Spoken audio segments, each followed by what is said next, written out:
We are discussing polynomial rings. Lecture number 2 है। First lecture में हमने काफी बेसिक्स को देखा था और मल्टीप्लिकेशन और एडिशन भी सीखी थी और पॉलिनोमियल्स का रियल मीनिंग को समझने की कोशिश की थी कि पॉलिनोमियल्स रिंग में क्या होते हैं। आज हम कुछ थ्योरम्स को देखेंगे और सबसे बढ़कर डिवीजन एल्गोरिथम को भी देखेंगे। So are you ready? Hit the subscribe button if you have not subscribe yet. So यहाँ हमने आखिरी बार छोड़ा था। डिस्कस करते हैं, सुनो बहुत गौर से सुनना। we were discussing monopolynomials क्या होते हैं। तो if the leading coefficient is a multiplicative, if a leading coefficient is a multiplicative identity element of R, then we say that f of x is a monic polynomial. अगर सुनो, अगर leading coefficient जो है किसी भी polynomial का, वो अगर मल्टीप्लिकेटिव आइडेंटिटी हो जाए, मल्टीप्लिकेटिव आइडेंटिटी हो रिंग की, तो हम उसे बोलते हैं मोनिक पोलिनोमियल। जैसे कि ये देखो एग्जांपल देखो। मल्टीप्लिकेटिव आइडेंटिटी वैसे होती क्या है? यूजुअली वन होती है। चलो यहाँ सेलेक्ट करें। यूजुअली वन होती है मल्टीप्लिकेटिव आइडेंटिटी, राइट? सो ज्यादा बढ़िया हो गया।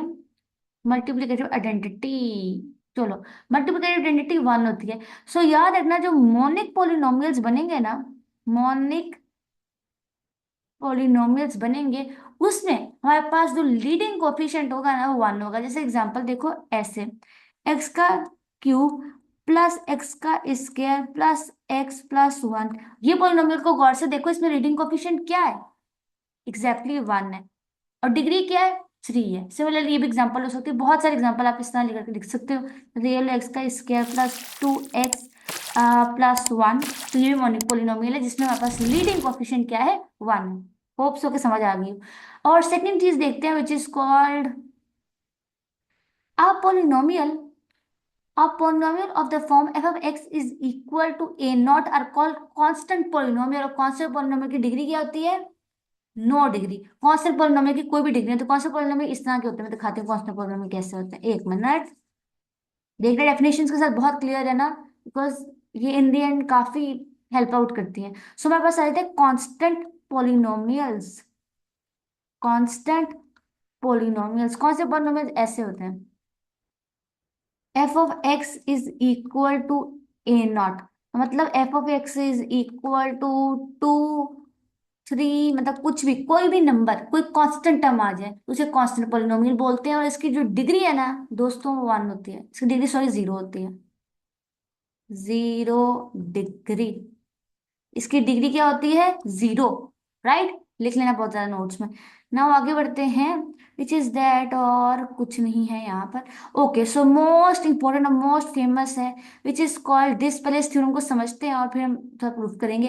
If D is an integral domain, then D पर बनने वाली पोलिनोमियल्स भी क्या होंगी? इंटीग्रल डोमेन होगी। तो समझते हैं इस बात को, आज समझाने की कोशिश करती हूँ। इस प्रूफ को याद करने का सिंपल सा मेथड है, थोड़ा सा माइंड में बनाएंगे ताकि एकदम याद करने में आसानी रहे इंशाल्लाह। सो थोड़ा सा पेन मैं हल्का कर लेती हूँ, ठीक है। सो नाउ क्या प्रॉब्लम है? प्रॉब्लम में ये दी गई है कि हमारे पास डी है, और जो कि डी है इंटीग्रल डोमेन। चलो ठीक है, ऐसा करें, डी जो है वो आईडी है, मतलब इंटीग्रल डोमेन है। और टू शो है हमारे पास, टू शो है, हमने शो कराना है कि जो डीएक्स है ना, वो भी वो भी क्या है? आईडी। उसको इंटीग्रल डोमेन बनाना। तो इंटीग्रल डोमेन बनाने के लिए तीन बातें होना बहुत जरूरी है। नंबर वन इज दैट कि हमें प्रूफ कराना है कि डीएक्स है वो क्या है? क्यूमुलेटिव रिंग है। उसमें तीन बातें होना जरूरी है। तो पहली बात ये है कि उसको क्यूमुलेटिव रिंग प्रूफ करा दें। नंबर टू बात ये है कि उसमें यूनिटी होनी चाहिए डीएक्स में। और नंबर थ्री, बस इसके पास कोई जीरो डिवाइजर ना हो, नो जीरो डिवाइजर। सो यही तीन बातें याद रहनी चाहिए। तो हमें डीएक्स को इंटीग्रल डोमेन प्रूफ कराने के लिए ये तीन बातें प्रूफ करानी है, ठीक है। सो इंटीग्रल, अब कोई भी डी ऑफ एक्स को, अब डीएक्स को इज क्यूमुलेटिव व्हेन एवर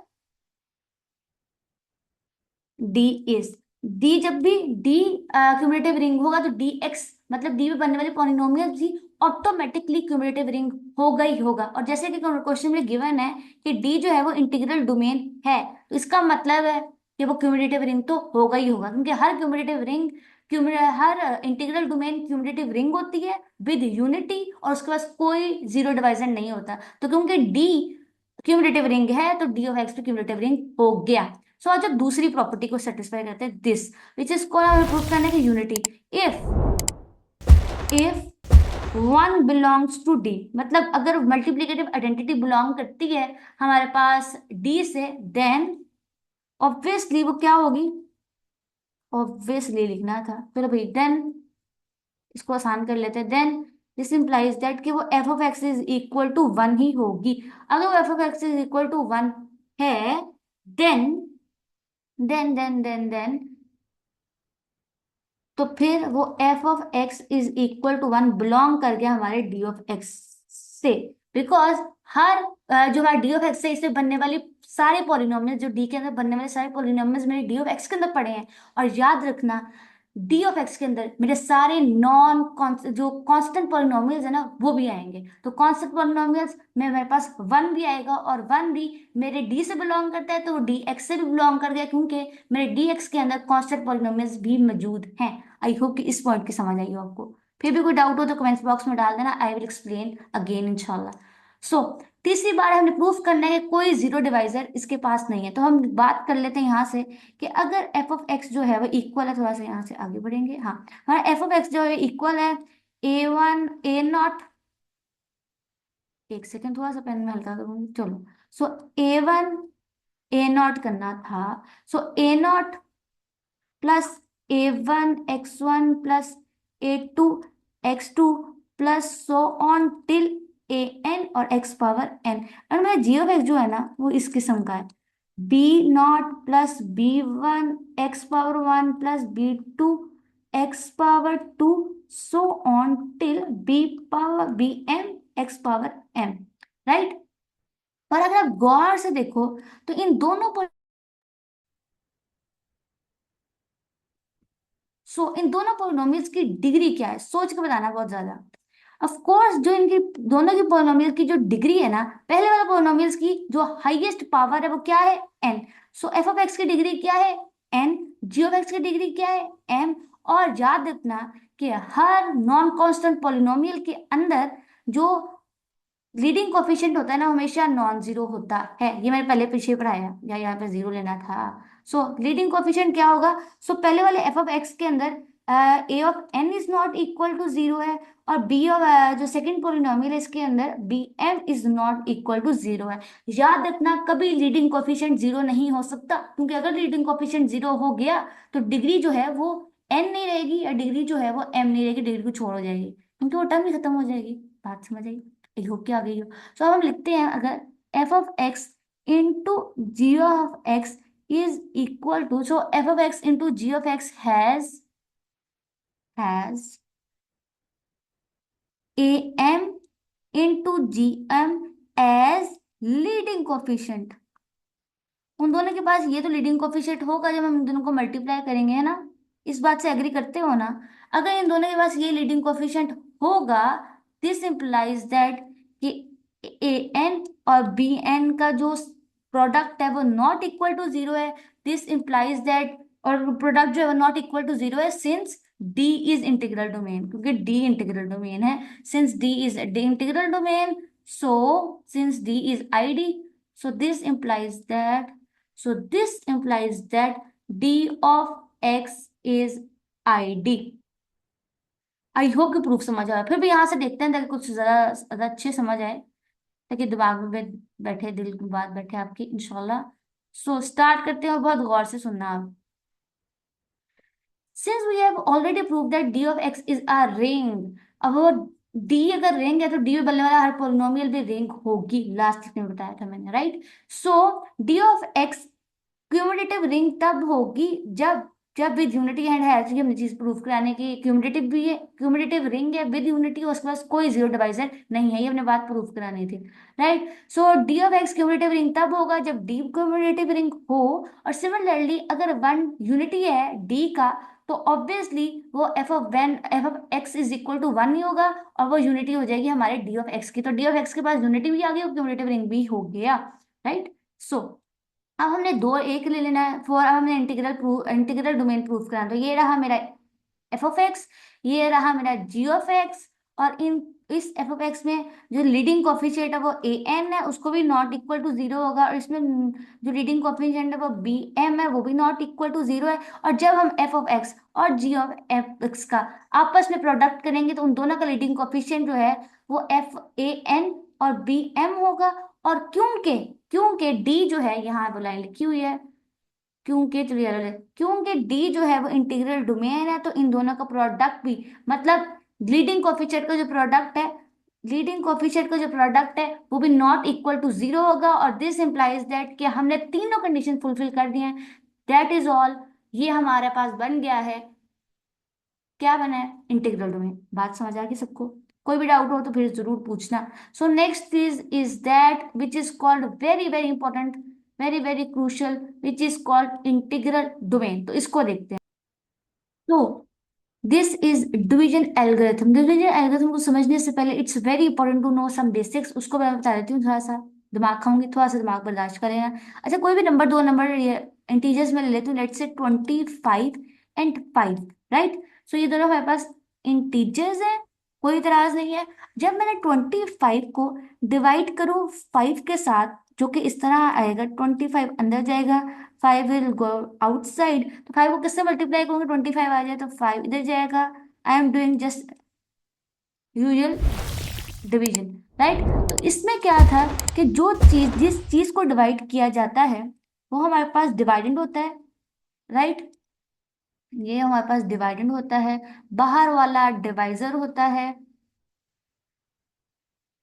ये क्या है? रिमाइंडर। ये क्या है? Quotient, right.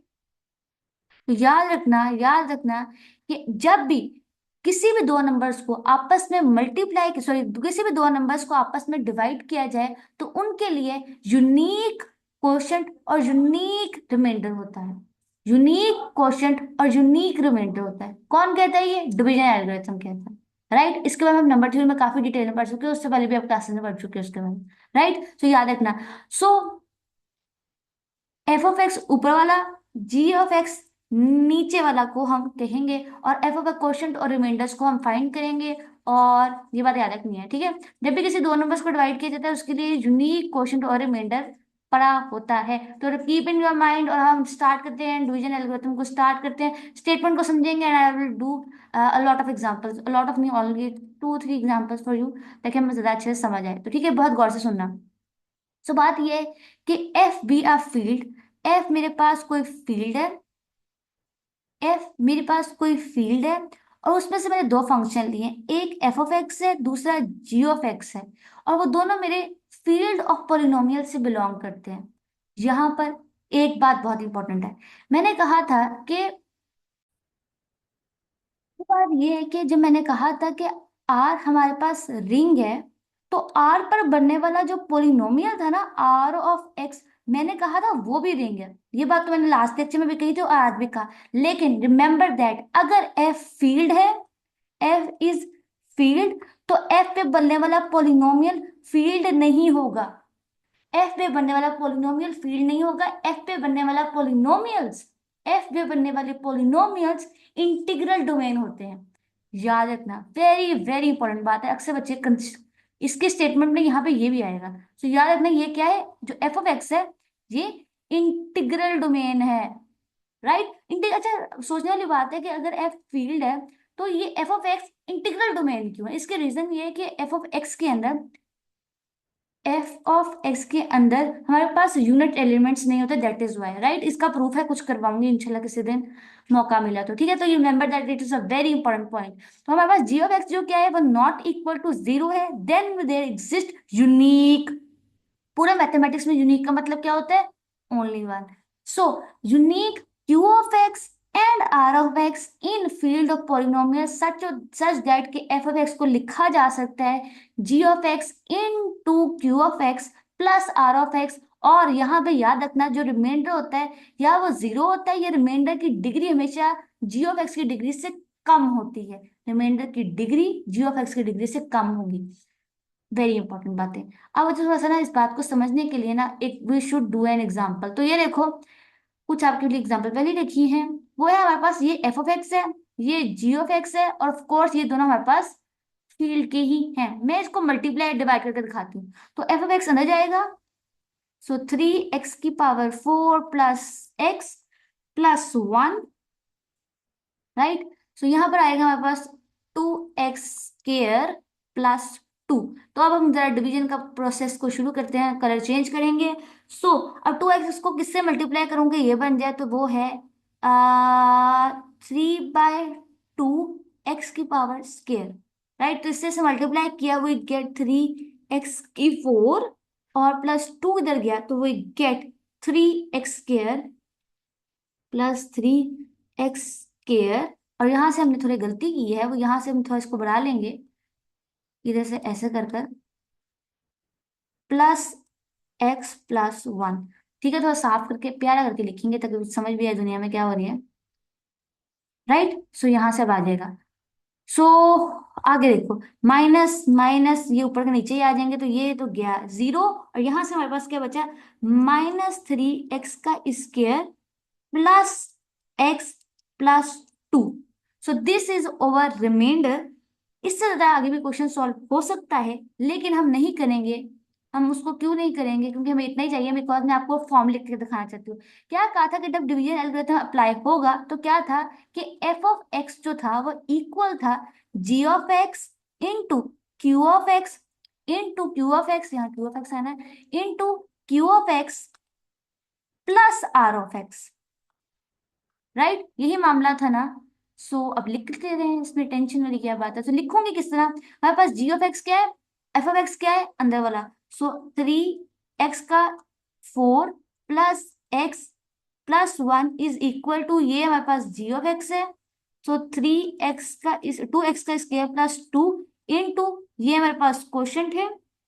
So this is my quotient 3x, ये लो, और ये मेरे प्लस रिमाइंडर आना है, सो यहाँ प्लस -3x² प्लस 1 सो किस तरह ये फॉर्म लिखनी है, आई होप कि अच्छे तरीके से अब तो समझ आई गई होगी। सो ठीक है, सो ये फॉर्म आपको लिखनी आएगी होगी, ये फॉर्म मैं लिख कर दिखाइए। ये फॉर्म ऐसे बनेगी। बात समझ आ गई सबको यहाँ तक? आई होप कि आपको अच्छे से फील आ गई हो, राइट। सो नेक्स्ट चीज समझते हैं, और यहाँ से आ जाओ एक और एग्जांपल करते हैं ताकि एक बात समझ आए। यहाँ अगर गौर से देखो इस सवाल में क्या है, येलो ले लेते हैं, कि जो एफ ऑफ एक्स और जी ऑफ एक्स है ना, इस बार हमारा फील्ड है ना वो ये है। फील्ड को देखो, मॉडलो अरिथमेटिक ग्रुप 5 है। तो हम फाइंड करते हैं इसके लिए अपना कोशंट और रिमाइंडर। तो करते क्या है, इसको रख देंगे एफ, एफ ऑफ एक्स हो जाएगा अंदर +3x² प्लस 1, और यहाँ हमारा जी ऑफ एक्स आ जाएगा। थोड़ा सा इधर मूव कर जाते हैं, ये लो 3x² प्लस 4 प्लस 2। सो अब जल्दी से सॉल्व करने की कोशिश करेंगे। चलो स्टार्ट करते हैं। ओके, सो बहुत सिंपल है, अभी तो बहुत कर कहानी आसान है। तो एक्स का स्क्वायर है और x⁴ है, तो 3x² से तो बात बन जाएगी। तो यहाँ आया 3x⁴, ठीक है। और 2 इधर से गया है तो क्या आया हमारे पास 12x⁵, और इसको किया तो वो गेट +6x²। कोई टेंशन वाली बात यहाँ तक किसी को नहीं आ रही होगी, आई होप। ठीक है, ठीक है, ठीक है। क्योंकि ये मॉडलो अरिथमेटिक 5 है, सो यहाँ पर जो हमारा 12 आया है ना, तो हम थोड़ा चेंजिंग करेंगे अब। क्योंकि मॉडलो अरिथमेटिक 5 है, सो अब इसको बनाएंगे, 12 जाएगा 2 पे तो यहाँ पे 2 आ जाएगा रिमाइंडर। ठीक है, मॉडलो अरिथमेटिक 5 होने के बजाय 6 है तो यहाँ 1 आ जाएगा। ठीक है, बिकॉज मॉडलो अरिथमेटिक 1 में 5 में हम काम कर रहे हैं। बात समझ आ गई, आई होप क्या आई हो। तो ये तो गया, उड़ गया। यहाँ से क्या बचा, 3x³ plus 3x² and plus 1। Tension वाली बात यहाँ तक किसी को नहीं आई होगी, आई होप।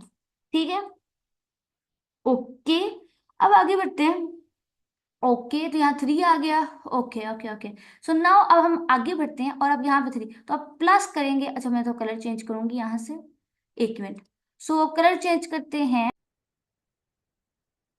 तो यहाँ पर हमने एक मिस्टेक किया है, यहाँ पे हमने साइन चेंज नहीं किए, विच इज दिस। यहाँ से साइन चेंज होने थे, and then we are going to write the example. चलो, तो +1 -2 becomes -x⁵। So +2 -x is +x² and 1 as it is नीचे आएगा, राइट। ओके, सो -1 mod 5 क्या होगा? Of course 4। तो जरा ये मिटा के लिख लेते हैं इधर से ऐसे इज्जत से। ठीक है, यहाँ आ गया 4 और बाकी सब कुछ वैसा ही रहेगा। ठीक हो गया। अब आज जो थोड़ा और कलर चेंज करते हैं, ब्लू ले लेते हैं। तो अब किससे करेंगे? एक्स स्क्वायर को किससे मल्टीप्लाई करें कि हमें 4x³ हो जाए? तो 4x का इज द राइट ऑप्शन। सो यहाँ पर आएगा 4x³ प्लस यहाँ से आएगा 4x 16 गया। 16 आया तो यहाँ पर आएगा हमारे पास 1। 16 आना था ना, तो mod 5 कर कर 1 आ जाएगा। प्लस 6 आना था तो mod 5 कर कर 1 आ जाएगा। राइट? कोई इतराज यहाँ तक सबको? किसी को मसला नहीं? ठीक हो गया। सो एक सेकेंड, +1, 3 × 4, 2 × 4 8 होता है। Sorry, I am really sorry for that. यहाँ आएगा, ठीक है, 2 × 4 is 8x। So 8x mod 5 जाएगा, यहाँ पे आएगा 3x। ऐसे कर कर, सो ये प्लस माइनस चेंज करेंगे, प्लस माइनस ये उड़ गया। यहाँ से क्या आएगा? ये भी उड़ गया खैर से। यहाँ से क्या बचा? क्या बचा? क्या बचा? 3x + 1। क्योंकि अब 3x + 1 बचा।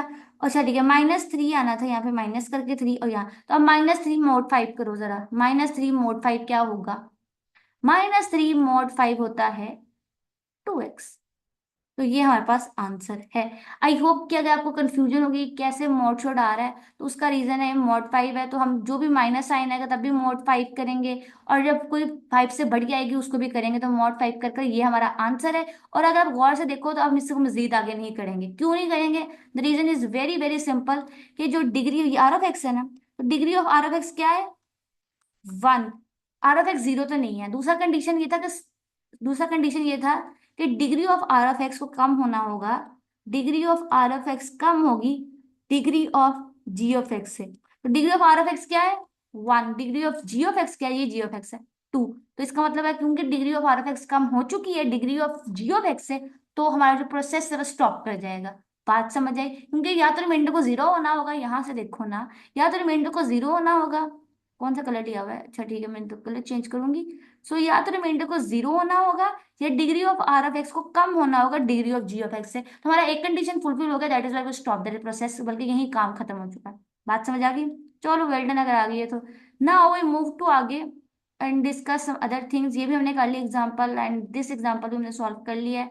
और अच्छा, इसको हम ऐसे लिखेंगे, इस एग्जाम्पल को जिसको हमने सॉल्व किया, इसको जरा लिख तो लें उस फॉर्म में जो हमारी रिक्वायर्ड फॉर्म है। सो लिखते हैं। तो लिख कर दिखाती हूँ आपको, ताकि आपको खुशी हो, अच्छा लगे आपको। लिख कर दिखाती हूँ वो डिवीजन एल्गोरिथम वाली फॉर्म में। सो कौन सा कलर लें? अभी तक जो नहीं लिया वो है पर्पल, ले लेते हैं। चलो सुनो, फिर क्या आएगा? f(x) क्या है? 3x⁴ plus x³ +2x² + 1 is equal to g(x) is this. So x² +4x + 2 into q(x), which is 3x² +4x plus remainder is 2x + 1। so this is our required division algorithm. और हमारे पास यहाँ पे जो q(x) और g(x) है ना, ये इधर देख लो। ये हमारे पास ये जो q(x) है, ये हमारे पास R(x) है। ये यूनिक है इस g(x) f(x) और इस g(x) के लिए। आई होप के समझ आ गई हो। ठीक है, नाउ आगे बढ़ते हैं। अच्छा, ये दो इंपॉर्टेंट बातें करते हैं, और आज हमारा इस वीडियो के साथ पॉलिनोमियल रिंग्स का टॉपिक खत्म हो चुका है एकदम। आई होप कि आपको समझ भी आई होगी। सो अगर हमारे पास बात समझना और बहुत गौर से सुनना, तो येलो ले लेते हैं। अगर हमारे पास F कोई फील्ड है और A उस फील्ड में से हमने एक एलिमेंट उठाया है, और उसी फील्ड में से हमने एक पॉलिनोमियल भी ले लिया है, तो अगर मैं वो फील्ड का एलिमेंट अपने पॉलिनोमियल रिंग में डालूं, तो हमारे पास वो रिमाइंडर होगा in the division of f(x) by x is equal to a। ठीक है, सो वो जो a फील्ड का एलिमेंट है, वो मेरे f(x) का रिमाइंडर होगा, अगर x - a जो है वो लीनियर फैक्टर हो f(x) का। बात समझ आ गई? सिमिलरली अब वही बात को ऊपर से नीचे लेकर आते हैं। यहाँ f(x) कोई भी नंबर था, कोई भी फील्ड का एलिमेंट था, लेकिन अगर वही फील्ड का एलिमेंट 0 ऑफ f(x) हो जाए, मतलब मेरे पॉलिनोमियल की रूट हो जाए, जिसमें मेरा पॉलिनोमियल जो है ना f(x) वो इक्वल टू 0 हो जाए, तो याद रखना कि उस a पर जो बनने वाला जो अब लीनियर फैक्टर है ना, लीनियर, वो मेरे पास मेरे एफ ऑफ एक्स का फैक्टर बन जाएगा। पहले वो एफ ऑफ एक्स का रिमाइंडर था लीनियर, जो मेरे पास आया लीनियर, थोड़ी इक्वेशन कह लो जो भी है, linear expression is better option. तो लीनियर एक्सप्रेशन पहले मेरा वो रिमाइंडर था, लेकिन अब वो मेरा फैक्टर बन चुका है। सो this is all polynomial rings. और यहाँ से कोई बात पढ़ लेते हैं, नजर आई गई हो तो। वो ये है कि अगर a polynomial of degree n or a field has at most n zeros continuing in multiplicity, तो पोलिनोमियल रिंग्स का फील्ड के अंदर मैक्सिमम n डिग्री हो सकती है। सो this is all, I hope कि दिस हेल्प्स अस लॉट। और कोई क्वेश्चन हो जो अच्छा लगे बुरा लगे जो भी लगे कमेंट बॉक्स में डालना, we will continue to do that इंशाल्लाह।